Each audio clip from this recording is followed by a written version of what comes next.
Bismillah ar-Rahman ar-Rahim. Iyyaka na'budu wa iyyaka nasta'in. Mr. President, Honorable Secretary General, Excellencies, ladies and gentlemen,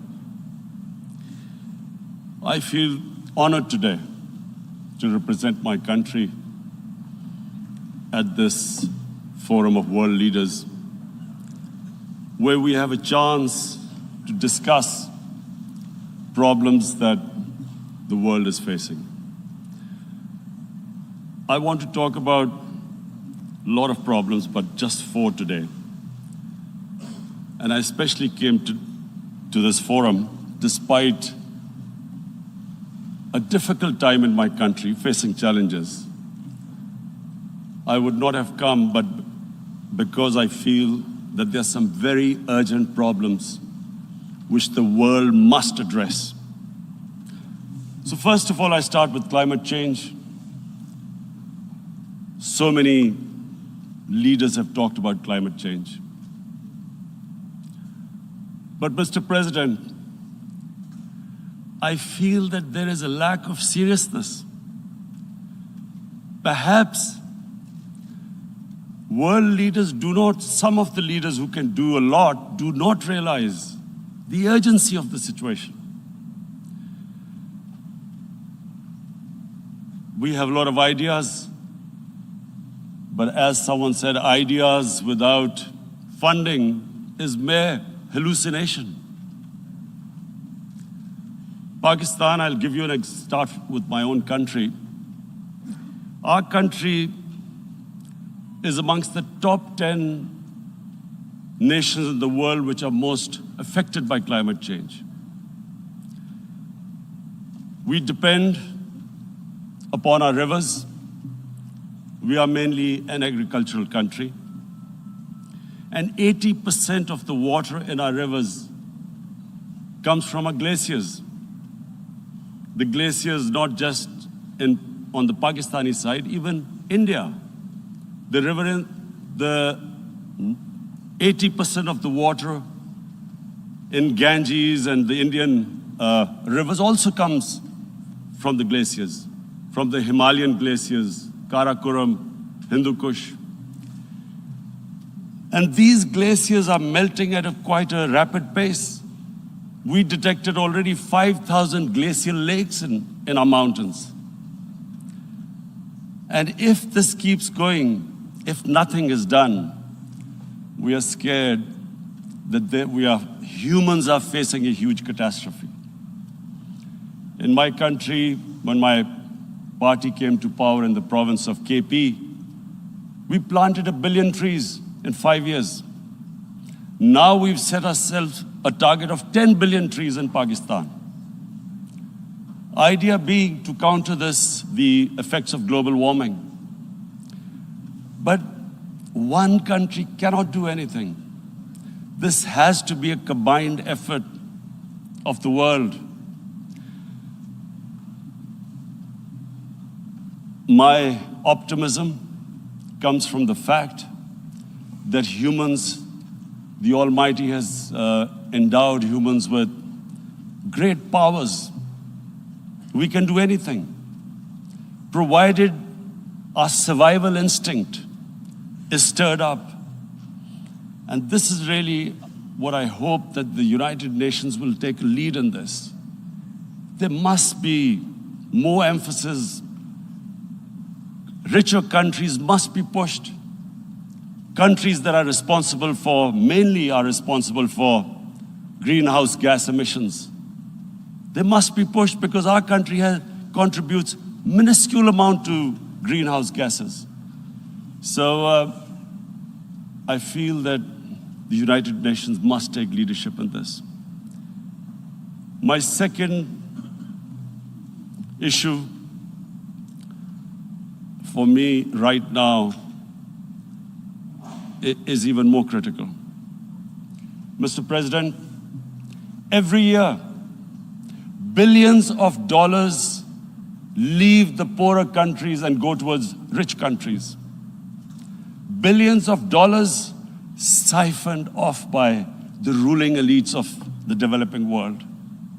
And they find their way into Western bank accounts, offshore accounts, tax havens, expensive properties hidden behind companies bought in Western capitals. Mr. President, this is devastating the developing world. This is causing more poverty, debts. It's impoverishing the developing world. The difference between rich and poor countries is growing because of this. Money laundering, which happens because money leaves the poorer countries into rich countries, is not treated the same as, for instance, money from drugs or terror financing. The seriousness which terror financing and money from drugs, the way it is treated, it's not the same. The way the poor countries are being plundered by their elites. It's not happening. In my country, when I took charge of our government a year back, in the 10 years preceding that, our total debt went up 4 times. The debt we had accumulated in 60 years, just in 10 years, it went up 4 times. As a result, the total revenue we collected in 1 year, half of it went into debt servicing. How are we going to spend money on our human beings, 220 million people, when half the money is going into debt servicing? Because our country was plundered by the elites, the ruling elite. And easily they could get the money out. And when, Mr. President, we located properties in Western capitals bought by this money through corruption and money laundering, located the properties of these corrupt leaders, we find it so difficult to retrieve it. That money, if we retrieved that money, we could spend on our human beings. But it's so difficult. The laws protecting these criminals. We do not have the sort of money to have expensive lawyers and spend millions and millions of dollars. We need help from the rich countries. And Mr. President, it's critical. The rich countries must show political will. They cannot allow this to happen.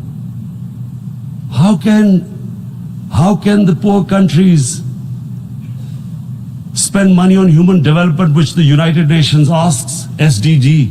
How are we going to do it when this money can easily leave our countries?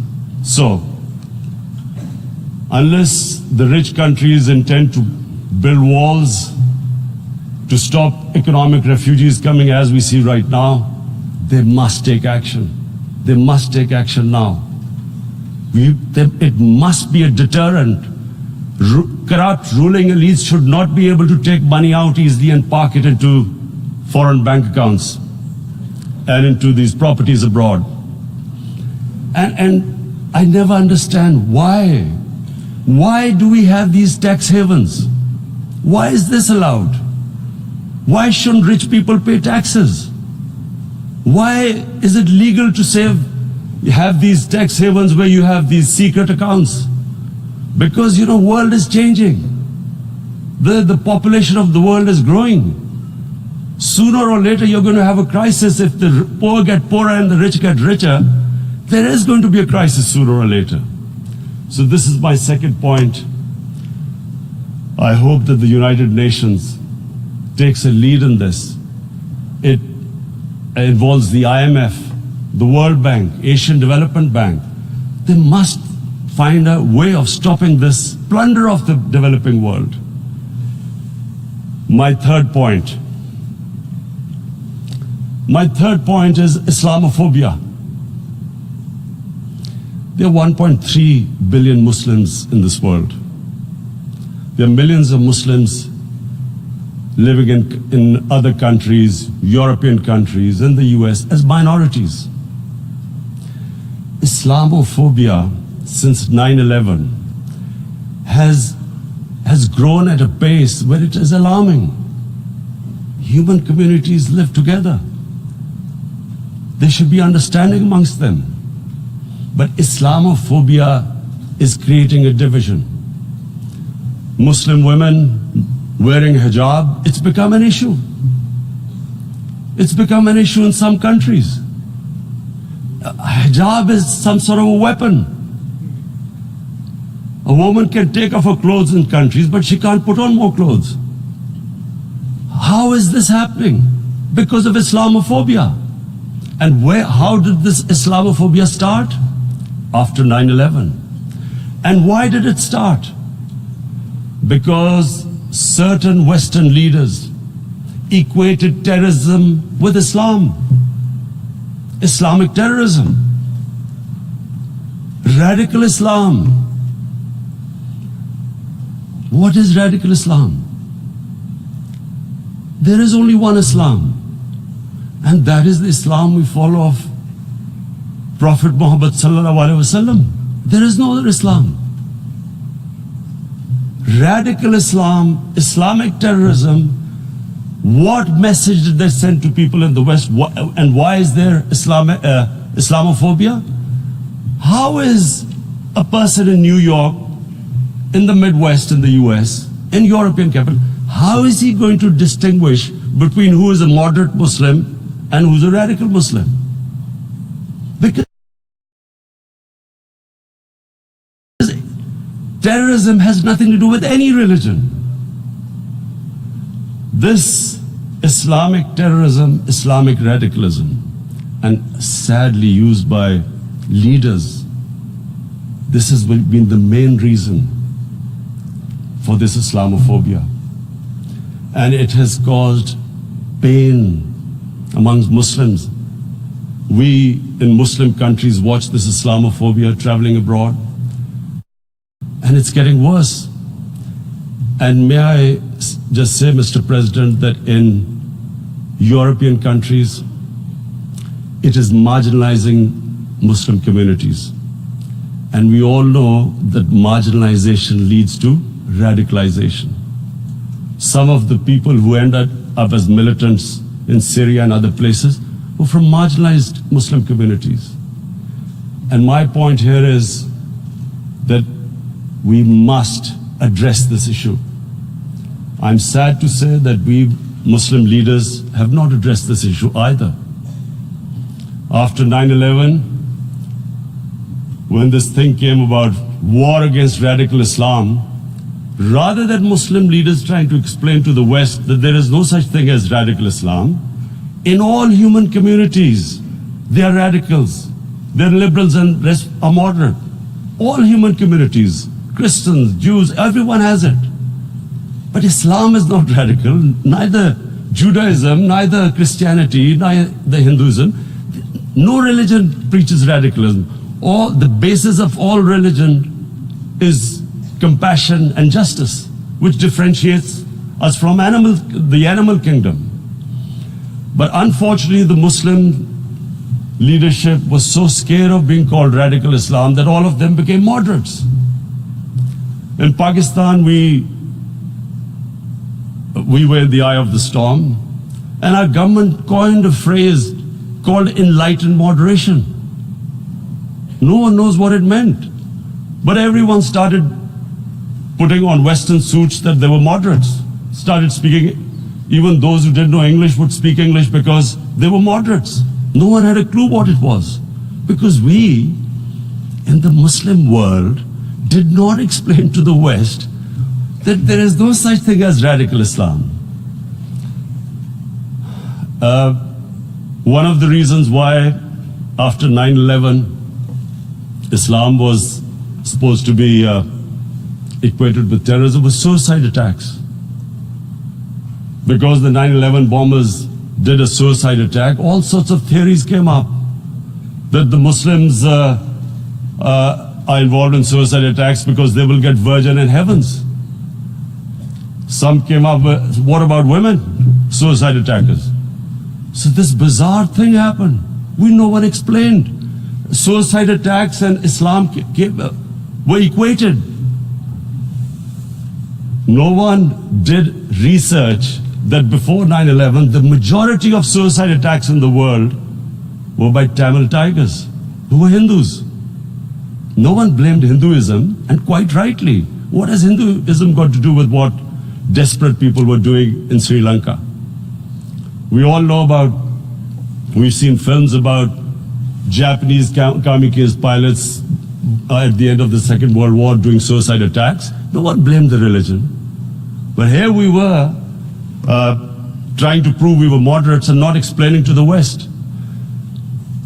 But the most important thing I wanted to say here today, in explaining this Islamophobia, Mr. President, and I feel it's very important because I've spent, because of, I played professional sport in England, I spent a lot of time there, so I know how the Western mind works and how West views religion. So where the misunderstanding about Islam came.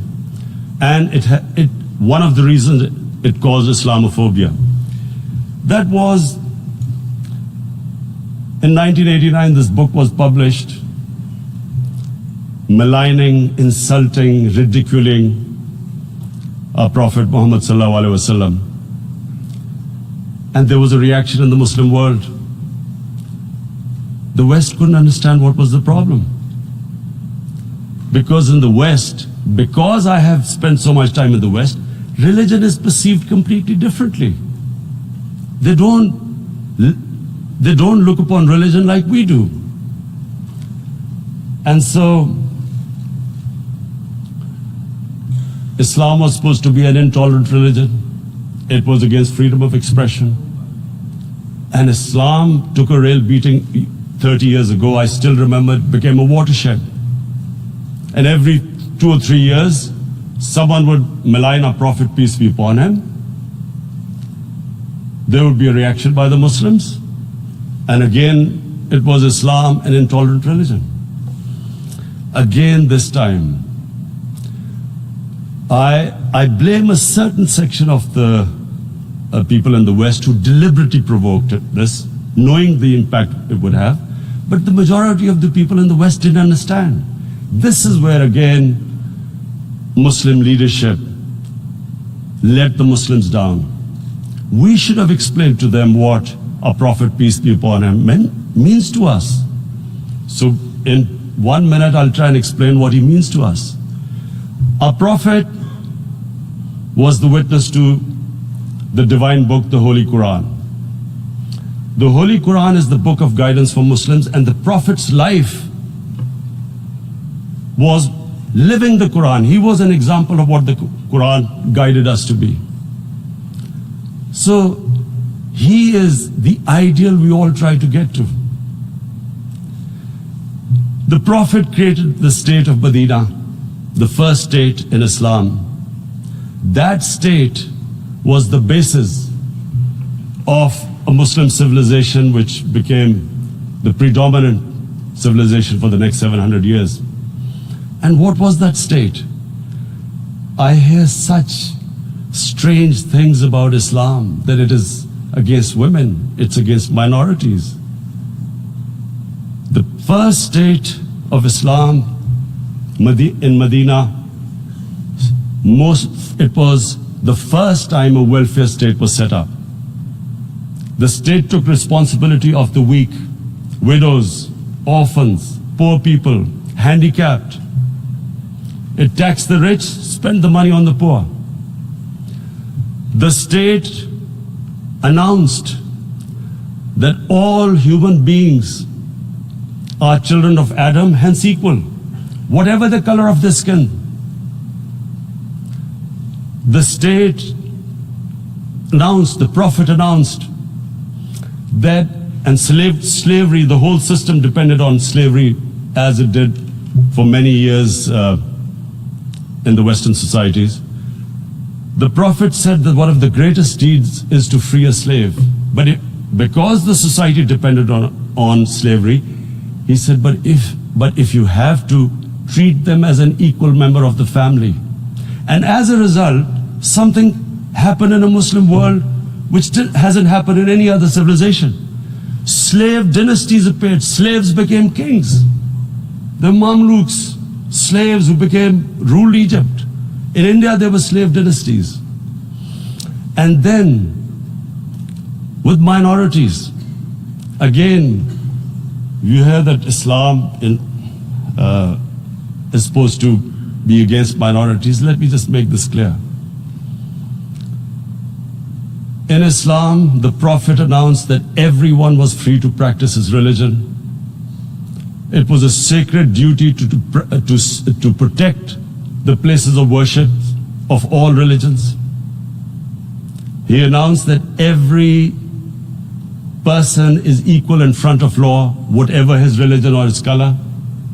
And this incredible case, and I always quote this, that the fourth Khalifa, the head of state of Medina, he lost a court case against a Jewish citizen. So, number one, it showed there was a rule of law, no one was above law. And number two, that a Jewish citizen was an equal citizen. So, Mr. President, when a Muslim society is unjust to its minorities, it is going against the religion of Islam and our Prophet, peace be upon him. So, it is important to understand this. The Prophet lives in our hearts. When he's ridiculed, when he's insulted, it hurts. As we we human beings understand one thing: the pain of the heart is far, far, far more hurtful than physical pain. And that's why the Muslims react. And I always thought that if I ever had this stage, I would try and explain this to the world community, especially to the Western community, because having lived in the Western community, people didn't understand this. When I first went as a teenager to England, there was a comedy film on Jesus Christ. It's unthinkable in Muslim societies. So we need to explain that, look, in a human community, we must be sensitive to what causes pain to other human beings. We have, in the Western society, and quite rightly, the Holocaust is treated with sensitivity because it gives the Jewish community pain. That's all we ask. That do not use freedom of speech to cause us pain by insulting our Holy Prophet. That's all we want. And now, the number fourth point, Mr. President, and this is the most critical point, is the reason why I especially came here. It is about what is happening in Kashmir. Before I go on this, I want to make one thing clear, that when we came to power, my first priority was that Pakistan would be a country which will try its best to bring peace. We had been through this war on terror. We joined the United States war on terror after 2001.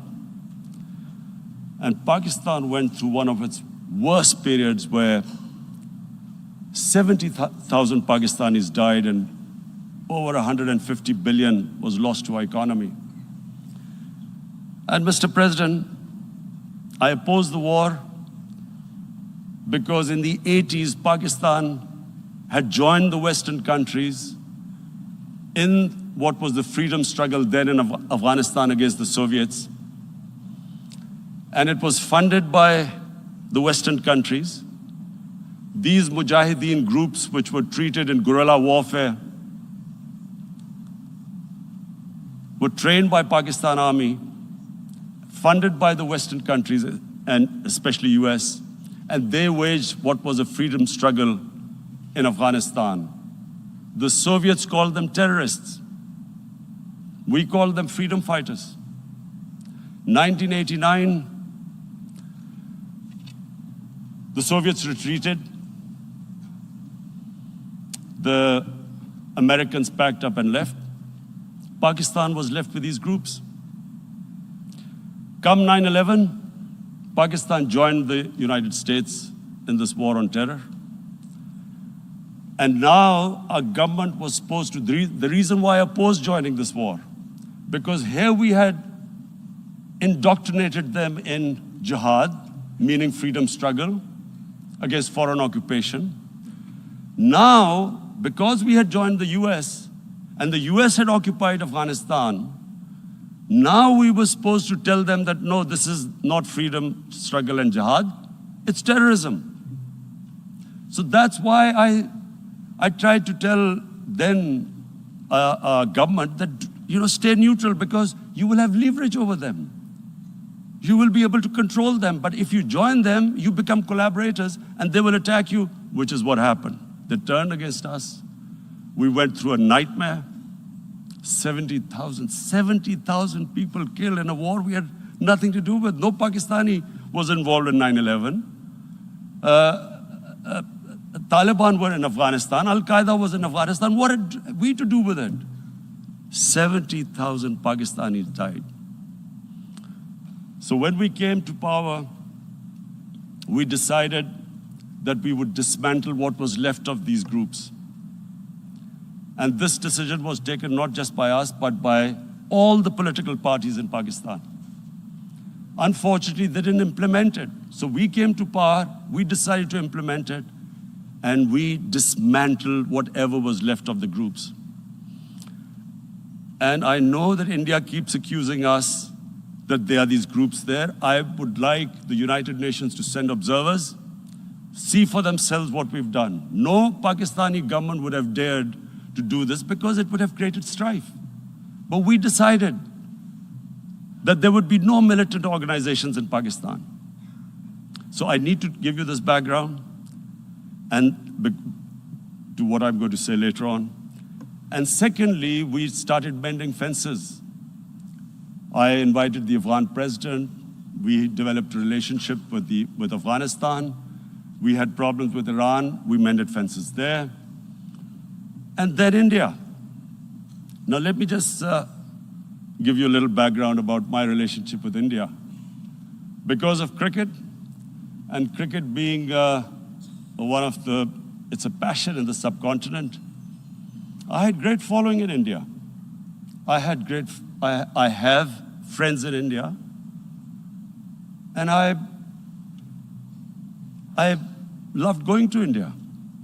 So immediately, when my party came to power, the first thing we did was to immediately reach out to India. And I spoke to President Modi and I said, look, we have similar problems. Climate change, poverty, let's get together. Let's resolve our differences through trade. Let's build a relationship on trust. Prime Minister Modi told me that, there were terrorist attacks from Pakistan. I said, we have problems with you. There are terrorist attacks which we know are instigated by India in Balochistan. We caught a spy, Kulbhushan Yadav, who admitted what the sabotage going on in Karachi and Balochistan. So we said, look, let's leave that behind. Let's move forward. Our main priority should be our people. The highest number of poor people live in the Indian subcontinent. Unfortunately, didn't make any headways. Our foreign minister was supposed to meet on this in the UNGA last year. India canceled it. We thought that it's their election coming up. It's a nationalist, ultra-nationalist party. It doesn't want to cozy up to Pakistan. So we thought, okay, we'll wait till the elections.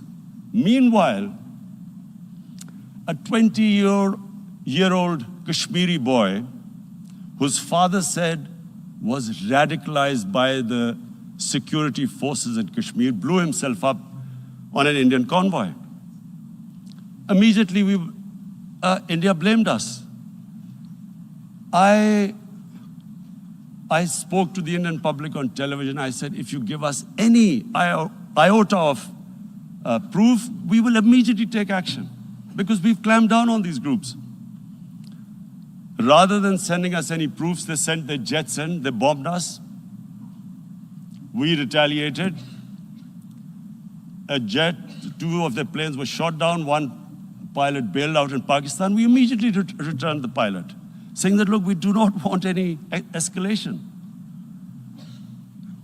Rather than taking that as a peace gesture, the entire campaign, almost the entire campaign of Mr. Modi in the election was how he had taught Pakistan a lesson that jets had killed 350 terrorists.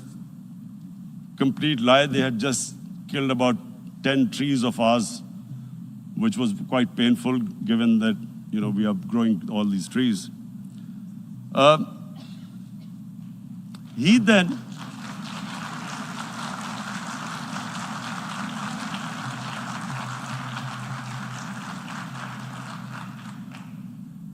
the election campaign, Mr. Modi used words like, this is just a trailer, the movie is about to start. I went into Pakistan and taught them a lesson. This was the election campaign. Okay, so we thought, us politicians make all these statements to win elections. So, okay, after elections, we'll get back to our normal relationship. Well, the moment the elections ended, we approached India, no response, but then we discovered they were trying to push us in the FATF blacklist to bankrupt us. That's when we realized there was an agenda. And that agenda became obvious on the 5th August when India went against 11 United Nations Security Council resolutions which say that Kashmir is a disputed territory and the people of Kashmir have the right of self-determination. They went against that. They went against Simla Accord, which is about bilateral, sorting out our differences through bilateral means, went against that. They actually went against the Indian Constitution. Illegally, they revoked Article 370, which gave Kashmir the special status. They got an extra 180,000 troops there. Total number of security forces in Kashmir now are 900,000. And they put 8 million people of Kashmir under curfew.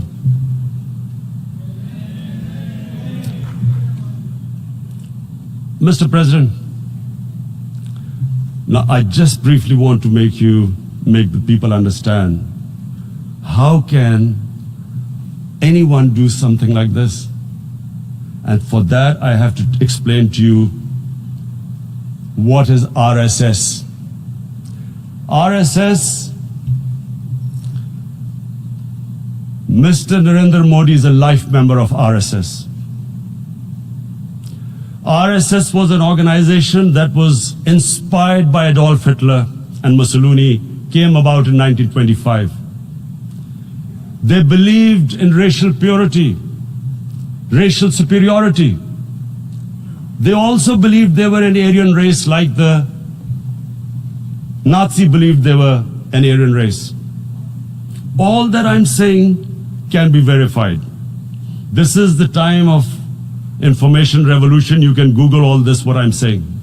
But it is very important for me to explain this to you so you know what is happening in India. This RSS believed in the ethnic cleansing of Muslims from India. At one point there was racial superiority of the Hindu race. Secondly, it was hatred for the Muslims and for the Christians, because they believed that this golden age of Hindu civilization was stopped because of Muslim rule centuries back and then the British rule of India. So it was racial superiority and hatred for Muslims and Christians. This is openly stated.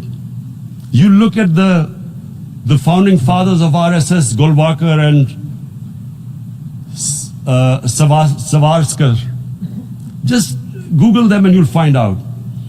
And this ideology of hate is what murdered the great Mahatma Gandhi in 1948. It was this ideology of hate that made Narendra Modi in 2002 do a pogrom against Muslims in Gujarat when he was the chief minister. He allowed 3 days for these RSS goons who were inspired by the Hitler brown shirts. They actually wear brown shirts. This RSS, the Congress Home Minister gave a statement that in RSS camps, terrorists are being trained. And these terrorists butchered 2,000 Muslims and 150,000 Muslims were made homeless. Narendra Modi could not travel to the US because of that.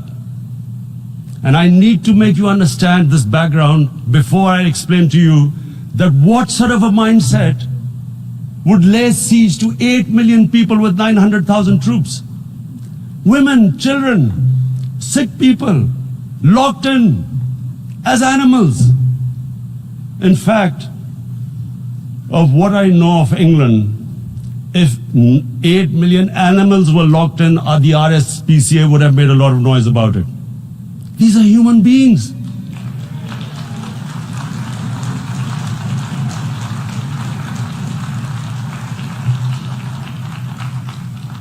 And Mr. President, what comes with racial superiority, these illusions of Aryan superior race, is arrogance.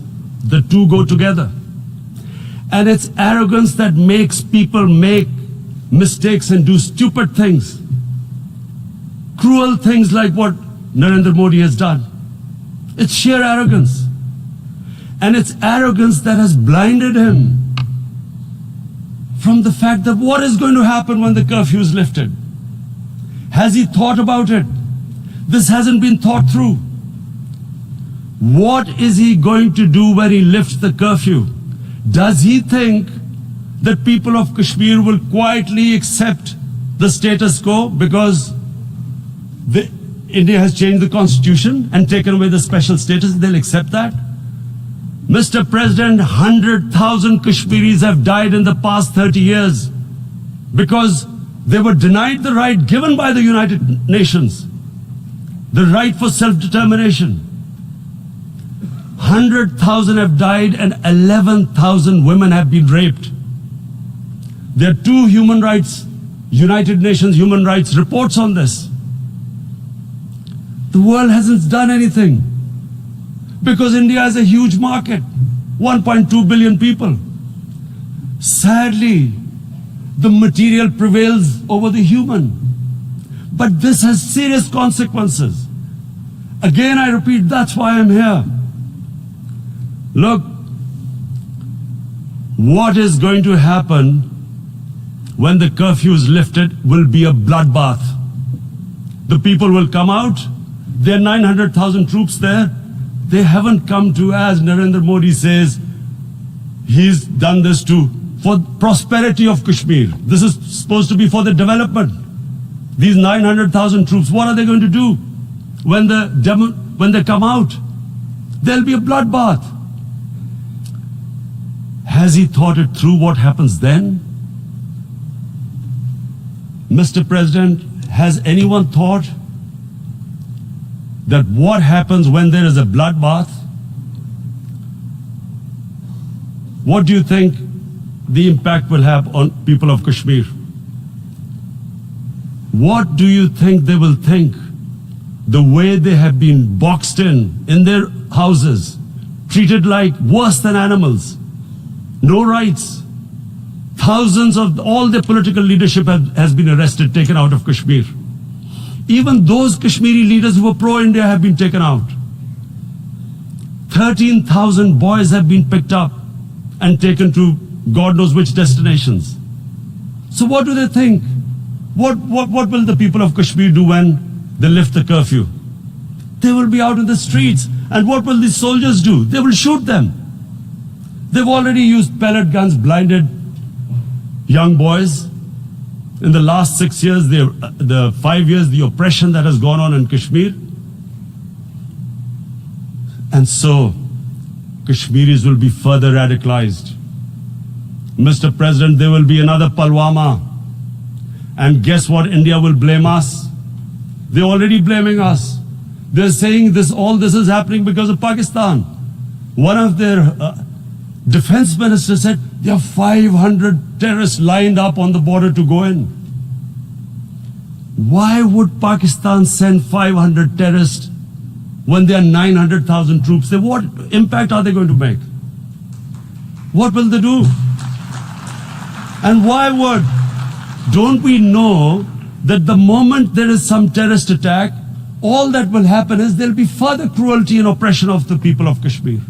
We will just give the 900,000 troops to further crush the people of Kashmir. And then we'll give the Indian government an excuse that, look, Pakistan is a terrorist state, and this mantra that has gone on, Islamic terrorism. The moment you use this catchword, Islamic terrorism, the whole world turns away. No one talks about human rights.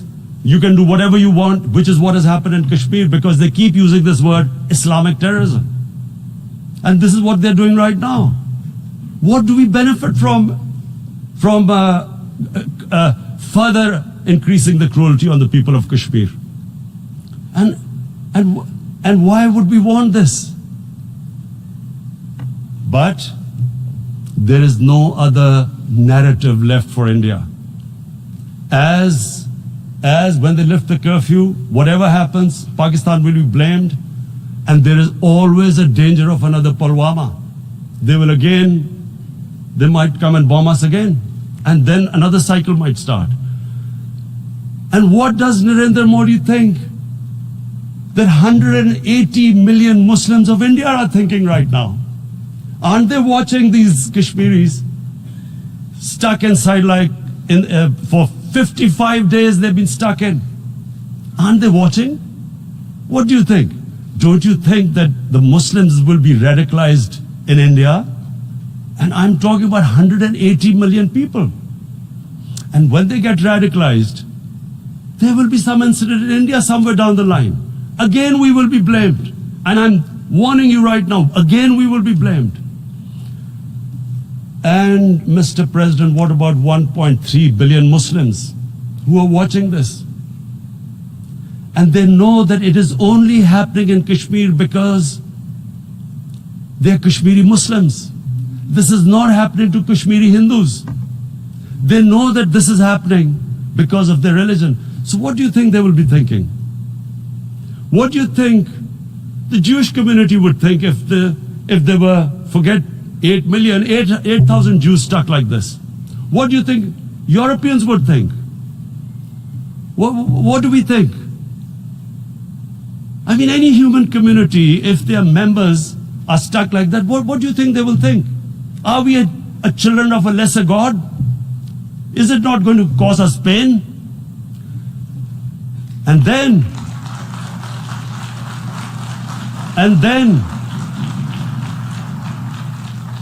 I'll tell you what will happen.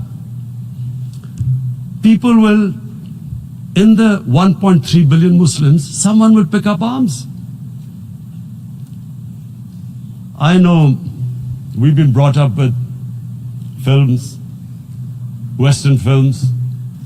This good, decent guy doesn't get justice. He decides to pick up a gun and start seeking justice. There was a film made in New York, famous film called Death Wish. This guy gets mugged by his family, his wife gets killed or something. He can't get justice. He picks up a gun and he goes around shooting muggers. And the whole cinema cheers him on. So what do you think the Muslims are thinking right now? If there is a bloodbath, there will be Muslims becoming radicals, not because of Islam, but because of what they will see, that there's no justice when it comes to Muslims. There were Rohingya Muslims, Myanmar, who are, God knows, almost 1 million people out, ethnic cleansing. What was the response of the world community? So what do you think will be the response of 1.3 billion Muslims? I picture myself. I'm in Kashmir. I've been locked up for 55 days. I have heard about, and there are rapes, Indian Army going into homes, soldiers. Would I want to live this humiliation? Would I want to live like that? I would pick up a gun. You're forcing people. You are forcing people into radicalization. When people lose the will to live, what is there to live for? And this is what, if you can do this to human beings, you are actually radicalizing people. And so, Mr. President, I want to repeat here, this is one of the most critical times. There will be a reaction to this. Pakistan will be blamed. 2 nuclear-armed countries will come face to face like we came in February. And before we head in that direction, the United Nations has a responsibility. This is why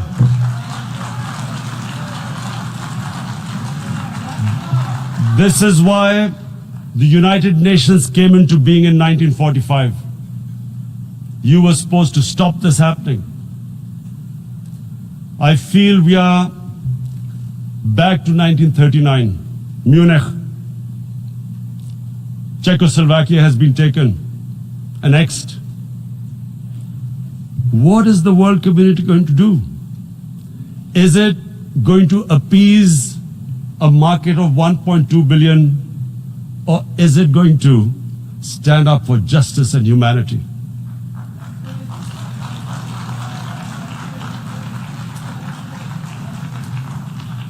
If this goes wrong, you hope for the best, but be prepared for the worst. If a conventional war starts between the 2 countries, Mr. President, if a conventional war starts, and anything could happen, but supposing a country 7 times smaller than its neighbor is faced with the choice, either you surrender or you fight for your freedom till death, what will we do? I ask myself this question. And my belief is, La ilaha illallah, there is no God but one. And we will fight. And when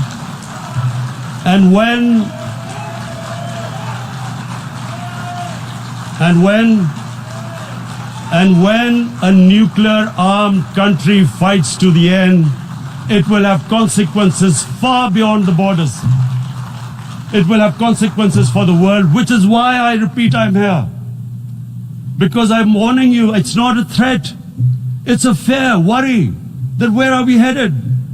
And I've come here to tell the UN, you've got to, this is a test for the United Nations. You are the one who guaranteed the people of Kashmir the right of self-determination. They are suffering because of that. And this is the time.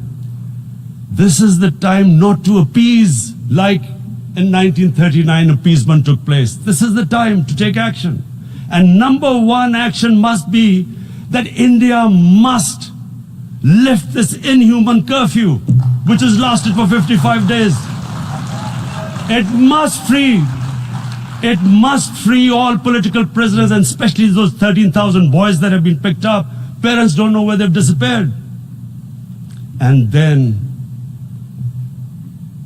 the world community must give the people of Kashmir the right of self-determination. Thank you. En nombre de la Asamblea General agradezco al señor Primer Ministro de la República Islámica de Pakistán la declaración que acaba de formular y pido protocolo que acompañe a su excelencia.